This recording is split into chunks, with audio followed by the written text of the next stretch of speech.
Marie a-t-elle eu d'autres enfants en plus de Jésus? Cette question divise les chrétiens depuis des siècles et la réponse peut vous choquer.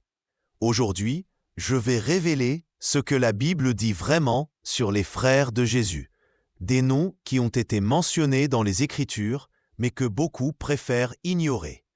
Préparez-vous, car cette vérité va défier tout ce qu'on vous a enseigné à l'Église. Avant de commencer ce voyage à travers la vérité biblique, si vous voulez connaître la parole de Dieu sans filtre et sans traditions humaines, abonnez-vous maintenant à la chaîne et activez les notifications. C'est le genre de contenu qui doit atteindre plus de gens. Et mettez déjà ce like pour renforcer cet enseignement. Ce que je vais partager avec vous n'est pas une théorie du complot, ni une interprétation personnelle. Ce sont des versets clairs, des preuves historiques et un contexte culturel qui ont été systématiquement cachés ou déformés au fil des siècles. Et quand vous comprendrez la vérité complète, vous réaliserez pourquoi ce sujet cause tant de malaise dans certaines traditions religieuses. Allons droit au but. La Bible mentionne explicitement les frères de Jésus. Ce ne sont pas des cousins, ce ne sont pas des parents éloignés, ce ne sont pas des frères spirituels.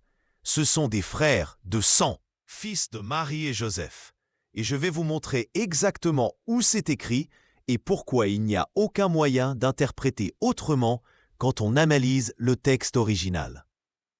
Dans Matthieu 13, 55, quand Jésus enseigne dans la synagogue de Nazareth, les gens sont étonnés et disent « N'est-ce pas le fils du charpentier? Sa mère ne s'appelle-t-elle pas Marie? Et ses frères, Jacques, Joseph, Simon et Jude? Et toutes ses sœurs ne vivent-elles pas parmi nous? Faites attention. 4 frères sont nommés, Jacques, Joseph, Simon et Jude.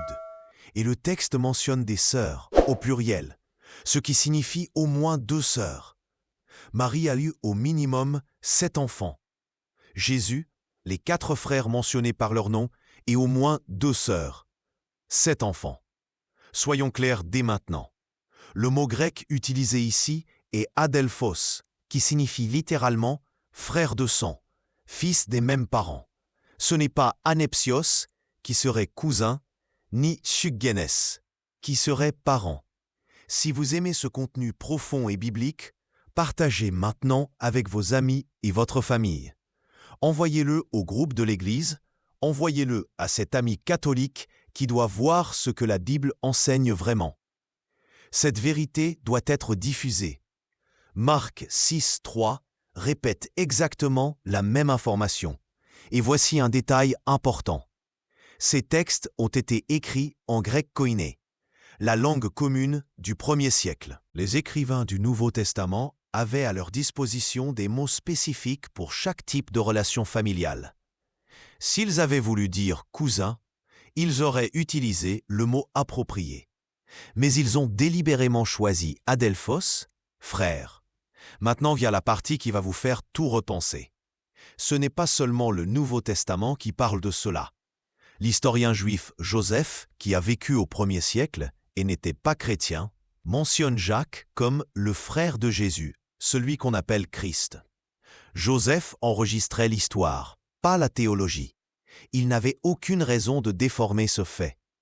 Pour lui et pour tous les Juifs de l'époque, Jacques était littéralement le frère de Jésus. Mais attendez, car il y a plus.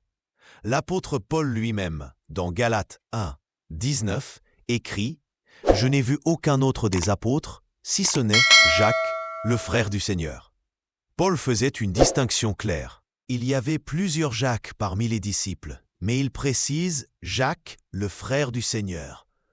Pourquoi Paul utiliserait-il cette expression si Jacques n'était qu'un cousin ou un parent éloigné? Et il y a quelque chose de fascinant ici. Pendant le ministère de Jésus, les évangiles précisent que ses frères ne croyaient pas en lui. Jean 7, 5 dit explicitement « Car ses frères eux-mêmes ne croyaient pas en lui ». Imaginez la scène. Jésus fait des miracles, prêche le royaume de Dieu, et ses propres frères pensent qu'il est fou. Marc 3, 21 raconte que sa famille est sortie pour le saisir parce qu'il disait « Il a perdu la raison ». Pensez à la dynamique familiale ici. Jésus, le premier-né, quitte la menuiserie, abandonne les responsabilités familiales et commence à se proclamer Messie. Ses frères plus jeunes, qui ont grandi dans la même maison, qui le connaissent depuis l'enfance, ne peuvent pas accepter cela. C'est totalement compréhensible du point de vue humain. Ils ont vu Jésus grandir, ont travaillé avec lui, ont mangé avec lui. Pour eux, il était juste le grand frère. Mais voici le rebondissement puissant. Après la résurrection, tout change. Acte 1, 14 dit que les disciples, tous ceux-ci persévéraient d'un commun accord dans la prière, avec les femmes et Marie, mère de Jésus, et avec les frères de Jésus. Les frères de Jésus, qui ne croyaient pas auparavant, sont maintenant réunis avec les apôtres, priant ensemble. Que s'est-il passé? 1 Corinthiens 15, 7 nous donne la réponse. Paul, énumérant les apparitions de Jésus ressuscité, mentionne « Ensuite, il est apparu à Jacques ». Jésus ressuscité est apparu spécifiquement à son frère Jacques. Imaginez cette rencontre. Le frère qui doutait, qui s'est peut-être moqué, qui a essayé d'arrêter Jésus, se retrouve maintenant face à face avec lui, vivant, ressuscité.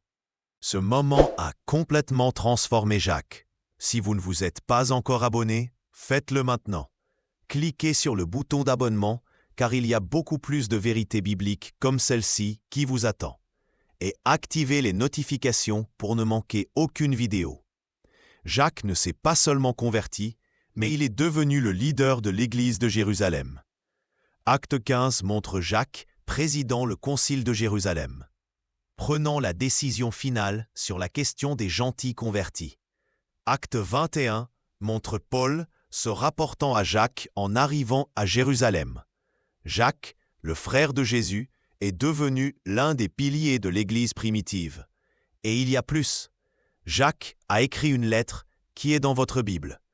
L'Épître de Jacques. Comment s'identifie-t-il? Jacques, serviteur de Dieu et du Seigneur Jésus-Christ. Notez l'humilité profonde. Il ne se vante pas d'être le frère biologique de Jésus. Il s'identifie comme serviteur. Mais l'Église primitive savait exactement qui il était, le frère du Seigneur. Jude, un autre frère de Jésus, a également écrit une lettre biblique, l'Épître de Jude. Et voyez comment il se présente. Jude, serviteur de Jésus-Christ et frère de Jacques. Il s'identifie par sa relation avec Jacques, qui était connu comme le frère de Jésus. C'est une chaîne de connexion familiale claire. L'Historia Chrétia Hégésippe, du IIe siècle, enregistre qu'après la mort de Jacques, un autre frère de Jésus, Simon, a pris la direction de l'Église de Jérusalem. La direction de l'Église était littéralement dans la famille de Jésus. Cela ne serait pas possible si ces hommes n'étaient que des cousins éloignés ou des parents vagues. Maintenant, je dois aborder l'objection la plus courante. Certaines personnes disent « Mais Jésus, sur la croix, a confié Marie aux soins de Jean. Si elle avait d'autres enfants, pourquoi ferait-il cela ?» La réponse se trouve dans le contexte culturel et dans la situation spécifique de ce moment. Les frères de Jésus n'étaient pas encore croyants lorsqu'il est mort. Jésus a confié sa mère à Jean, qui était un disciple fidèle, parce que ses propres frères rejetaient encore son ministère. De plus, il y a la possibilité que les frères de Jésus n'étaient pas à Jérusalem à ce moment-là. Ils venaient de Nazareth, en Galilée. Jean était là, présent, fidèle, et capable de s'occuper de Marie immédiatement. C'était une décision pratique basée sur les circonstances, pas une déclaration sur l'existence ou non d'autres enfants. Laissez dans les commentaires ce que vous pensez jusqu'à présent. Cette révélation vous surprend-elle? Parlez-nous. J'adore lire chaque commentaire. Il y a un autre argument que nous devons examiner. Certains citent Luc 2, 7 qui appelle Jésus premier-né. Ils disent que cela n'implique pas nécessairement d'autres enfants. Mais dans le contexte juif, premier-né était un terme technique légal. Il indiquait les droits d'héritage et la position dans la famille, indépendamment de l'existence d'autres enfants. Mais plus important encore, pourquoi utiliser premier-né au lieu de fils unique si Jésus était fils unique? La Bible utilise « fils unique » pour le fils de la veuve de Nain dans Luc 7, 12. Si Jésus était fils unique, pourquoi ne pas utiliser le même terme? Et il y a un détail révélateur dans Matthieu 1, 25. Le texte dit que Joseph ne la connut point jusqu'à ce qu'elle eût enfanté un fils. Le mot « jusqu'à » indique clairement qu'après la naissance de Jésus, la relation conjugale normale a été reprise. C'est ce que le texte dit de manière explicite. Parlons du contexte culturel. Dans le judaïsme du 1er siècle, le célibat au sein du mariage était totalement étranger et même contraire à la Torah. Le commandement « croissez et multipliez » était pris au sérieux. Un couple juif qui resterait célibataire après avoir eu un enfant serait considéré comme bizarre et même pécheur par sa communauté. Marie et Joseph étaient des juifs dévots. Ils auraient suivi les normes normales du mariage juif.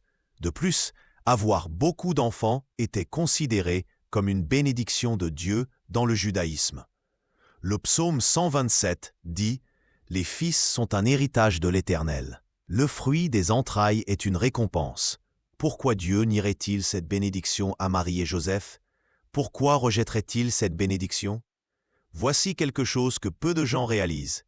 La doctrine de la virginité perpétuelle de Marie ne vient pas de la Bible. Elle vient d'influences grecques gnostiques qui ont infiltré le christianisme dans les siècles suivants. Ces philosophies voyaient le corps et la sexualité comme intrinsèquement pécheurs ou inférieurs. Mais cela contredit complètement la vision biblique juive, où le sexe dans le mariage est célébré comme saint et bon. Le Cantique des Cantiques tout entier est une célébration poétique de l'amour sexuel conjugal. Proverbe 5 célèbre le plaisir sexuel dans le mariage. Hébreux 13, 4 déclare que le mariage soit honoré de tous et le lit conjugal exempt de souillure. La Bible n'a aucun problème avec la sexualité conjugale. Pourquoi Marie et Joseph en auraient-ils? Partagez cette vidéo maintenant. Sérieusement, combien de personnes connaissez-vous qui n'ont jamais entendu cette vérité biblique? Envoyez-leur. Cela peut complètement changer la compréhension de quelqu'un sur les Écritures. Considérons également le témoignage de l'Église primitive. Tertullien, à la fin du IIe siècle, affirmait clairement que Jésus avait des frères biologiques. Helvidius, au IVe siècle, a défendu la même position basée sur les Écritures. Ce n'est qu'après, lorsque des traditions extra-bibliques ont commencé à gagner en force, que l'interprétation a changé. Jérôme, au IVe siècle, a été l'un des premiers à argumenter que les frères de Jésus étaient des cousins. Mais il l'a fait non pas sur la base du texte biblique, mais pour défendre la virginité perpétuelle de Marie, qui devenait doctrine à cette époque. Il a même admis qu'il allait à l'encontre de l'interprétation naturelle du texte. Et voici le point crucial. Pourquoi ce sujet est-il important? Ce n'est pas seulement une curiosité historique. C'est une question de comment nous interprétons la Bible. Acceptons-nous ce que le texte dit clairement, ou imposons-nous des traditions et des doctrines ultérieures sur le texte? La vérité est que le fait que Marie ait eu d'autres enfants ne diminue en rien son importance ou son honneur. Elle a été choisie pour être la mère du Messie. Elle a dit oui à Dieu dans des circonstances impossibles. Elle a élevé le Fils de Dieu. C'est extraordinaire. Mais après avoir accompli ce rôle unique dans l'histoire du salut, elle a vécu une vie normale en tant qu'épouse et mère d'une famille juive typique. Et cela, en fait, rend l'histoire encore plus belle. Marie n'était pas une figure éthérée, distante de la réalité humaine.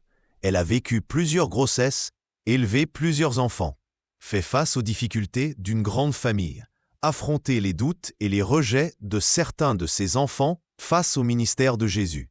Elle a vécu la plénitude de l'expérience humaine féminine. Joseph mérite également d'être reconnu. Il a accepté Marie malgré la grossesse mystérieuse. Il a protégé la Sainte Famille. Et après, il a été père de plusieurs autres enfants, a travaillé dur comme charpentier pour subvenir aux besoins d'une grande famille, a enseigné à ses enfants le métier. Il a été un père terrestre fidèle pour Jésus et pour ses autres enfants. Et il y a quelque chose de profondément encourageant ici. Jésus a grandi dans une famille normale, avec des frères et sœurs, avec les dynamiques typiques d'une maison pleine d'enfants. Il a vécu la rivalité entre frères et sœurs, a dû partager, a dû apprendre à vivre ensemble. Il était pleinement humain. Hébreux 4:15 dit que nous avons un souverain sacrificateur qui a été tenté comme nous en toutes choses. Cela inclut les tentations et les défis de la vie familiale. Laissez votre commentaire. Connaissiez-vous les frères de Jésus? Cela a-t-il changé quelque chose dans votre vision de la vie du Christ? Partagez-nous votre opinion. Maintenant, parlons de l'impact de ces frères sur le christianisme primitif. Jacques, comme je l'ai déjà mentionné, a été un leader fondamental. Sa lettre met l'accent sur la foi pratique, le soin des pauvres, le contrôle de la langue. Ce sont les enseignements de quelqu'un qui a grandi avec Jésus, qui a vu comment Jésus vivait au quotidien. Jude, dans sa lettre, met en garde contre les faux enseignants et défend la foi apostolique. Il y a une intensité dans son écrit, une urgence de protéger la vérité sur son frère Jésus. Les deux textes sont dans votre Bible parce que l'Église primitive a reconnu leur autorité apostolique et leur connexion unique avec Jésus. Et pensez-y, si vous étiez frère ou sœur de Jésus, comment aurait-ce été de grandir avec lui? Voir le grand frère qui n'a jamais péché, qui a toujours fait la bonne chose, qui était parfait en tout, cela a dû être à la fois inspirant et difficile. Les frères de Jésus ont eu un témoignage de première main de son humanité impeccable. Il existe une tradition selon laquelle certains des frères de Jésus sont devenus missionnaires. 1 Corinthiens 9:5 mentionne les frères du Seigneur voyageant avec leurs épouses en mission. Ils ont porté l'Évangile dans différents endroits, prêchant sur leur frère qui était aussi leur sauveur. Le martyre de Jacques est enregistré par Joseph et par les traditions chrétiennes primitives. Il a été exécuté sur ordre du grand prêtre en 62 après Jésus-Christ, lapidé à mort pour son témoignage de Jésus. Le frère qui avait autrefois douté est mort en défendant la divinité de son frère. Quelle transformation puissante!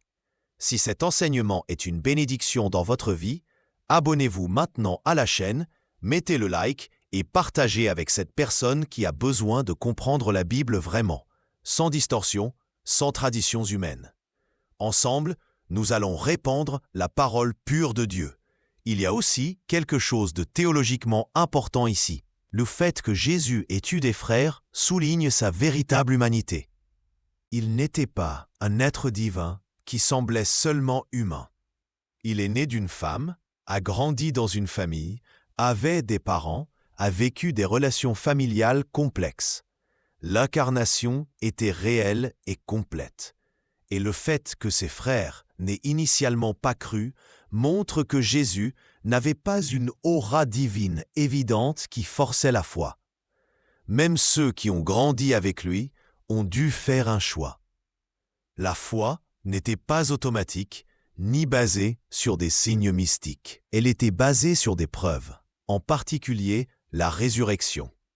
La conversion des frères de Jésus est, d'ailleurs, l'une des preuves puissantes de la résurrection. Qu'est-ce qui ferait que des frères sceptiques non seulement acceptent, mais meurent pour l'affirmation que leur frère était Dieu? Une seule chose, ils ont vu le ressuscité. Ils ont eu des rencontres réelles avec Jésus vivant après la mort. Il n'y a pas d'autre explication raisonnable. Pensez à la probabilité statistique. Toute votre famille pense que vous êtes fou. Vous mourrez de manière brutale et humiliante. Mais des semaines plus tard, vos frères prêchent que vous êtes ressuscité et que vous êtes Dieu. Ils ne gagnent rien matériellement. Ils font face à la persécution. L'un d'eux est martyrisé. Pourquoi ferait-il cela s'il n'était pas absolument certain? Les frères de Jésus sont une preuve négligée de la résurrection. Ils n'étaient pas des disciples facilement impressionnables. Ils étaient une famille sceptique. Leur conversion et leur dévouement ultérieur jusqu'à la mort est un témoignage puissant. Maintenant, pourquoi cette vérité a-t-elle été obscurcie? Parce qu'au fil des siècles, des doctrines sur Marie se sont développées qui exigeaient qu'elle reste toujours vierge. Ces doctrines ne viennent pas de la Bible, mais sont devenues traditions dans certaines dénominations. Et quand la tradition entre en conflit avec les Écritures, beaucoup choisissent de réinterpréter les Écritures. Mais la Réforme protestante a établi un principe fondamental, sola scriptura, l'Écriture seule. Ce que la Bible dit a l'autorité finale. Et la Bible est cristalline. Jésus avait des frères et sœurs, fils de Marie et Joseph. Ce n'est pas un manque de respect envers Marie. C'est reconnaître ce que la parole de Dieu enseigne. C'est honorer la vérité. Et la vérité est que Marie était une femme pieuse, qui a eu le privilège unique de porter le Sauveur, et ensuite a vécu une vie normale en tant que mère d'une grande famille et épouse fidèle. C'est libérateur en fait. Cela signifie que la sainteté ne requiert pas le célibat. Cela signifie qu'une vie familiale normale n'est pas inférieure à une vie de célibat sacré. Cela signifie que Dieu honore et bénit le mariage et la famille comme il l'a toujours prévu depuis la création. Commentez ci-dessous, quelle partie vous a le plus touché? Que ferez-vous de cette information? Comment partagerez-vous cette vérité? Laissez-moi vous donner un exemple pratique de pourquoi cela compte. Les jeunes chrétiens grandissent en apprenant que le célibat est plus sacré que le mariage, que la virginité perpétuelle est l'idéal le plus élevé. Mais cela contredit Genèse 2, où Dieu établit le mariage, contredit Proverbes, qui célèbre l'amour conjugal, contredit Paul, qui dit que les évêques doivent être mariés d'une seule femme et que interdire le mariage est une doctrine de démon. La vie de Marie, en tant qu'épouse et mère de plusieurs enfants, affirme que l'appel de Dieu peut être pleinement vécu au sein du mariage et de la famille. Vous n'avez pas besoin d'être célibataire pour être saint. Vous n'avez pas besoin d'éviter la famille pour servir Dieu. Marie a servi Dieu en tant que mère de plusieurs enfants. Et pour les pères et mères aujourd'hui, quelle histoire encourageante! Vous pouvez élever des enfants qui ne comprennent pas vos valeurs spirituelles, qui questionnent votre foi, qui s'opposent même à vous. Mais continuez à prier, continuez à vivre la vérité, continuez à aimer. Marie a vécu cela. Ses enfants se sont moqués de Jésus. Mais après la résurrection, tous se sont convertis. N'abandonnez jamais vos enfants. Pour ceux qui ont des frères et sœurs avec qui ils ont des conflits, l'histoire des frères de Jésus offre de l'espoir. Les relations brisées peuvent être restaurées. Les frères qui s'opposaient sont devenus alliés dans l'Évangile. La grâce de Dieu transforme les dynamiques familiales. Et voici l'application finale. La vérité compte. Nous ne pouvons pas permettre que des traditions humaines, aussi anciennes ou respectées soient-elles, remplacent ce que les Écritures enseignent clairement. Toute doctrine doit être testée par la parole de Dieu, comme les Béréens dans Acte 17, qui examinaient chaque jour les Écritures pour voir si ce qu'on leur disait était exact. Alors, oui, Jésus avait des frères, Jacques, Joseph, Simon, Jude, et au moins 2 sœurs. Ils ont grandi avec lui, ont douté de lui, ont été transformés par la résurrection, ont dirigé l'Église primitive, et certains sont morts en martyrs. Leurs vies font partie de l'histoire de l'Évangile. Leurs noms sont dans les Écritures. Leur influence a façonné le christianisme primitif. Et la raison pour laquelle cela a été obscurci n'a rien à voir avec les preuves bibliques. Cela a tout à voir avec des doctrines ultérieures qui exigeaient de réinterpréter des textes clairs. Mais quand nous revenons à la Bible, quand nous lisons ce qui est vraiment écrit, la vérité est indéniable. Marie a été bénie entre toutes les femmes pour avoir porté le Sauveur. Elle a également été bénie avec plusieurs autres enfants. Joseph a été le père terrestre fidèle de Jésus et de ses autres enfants. Ensemble, ils ont élevé une famille qui a impacté l'histoire humaine de manière unique. Et tout cela est là dans la Bible, attendant d'être lu par toute personne qui a des yeux pour voir et le courage d'accepter ce que le texte dit vraiment. Si cette vidéo a ouvert vos yeux sur une vérité biblique que vous ne connaissiez pas, si vous avez compris quelque chose de nouveau sur la parole de Dieu aujourd'hui, je vous demande, abonnez-vous à la chaîne maintenant. Mettez votre like pour que plus de gens puissent voir ce message. Commentez ci-dessous ce que vous avez appris et partagez avec tous ceux qui ont besoin d'entendre la pure vérité des Saintes Écritures. Diffusez ce message. Partagez avec votre pasteur, avec votre groupe d'études bibliques, avec vos amis catholiques et protestants. La vérité doit être connue. La parole de Dieu doit être honorée au-dessus de toute tradition humaine.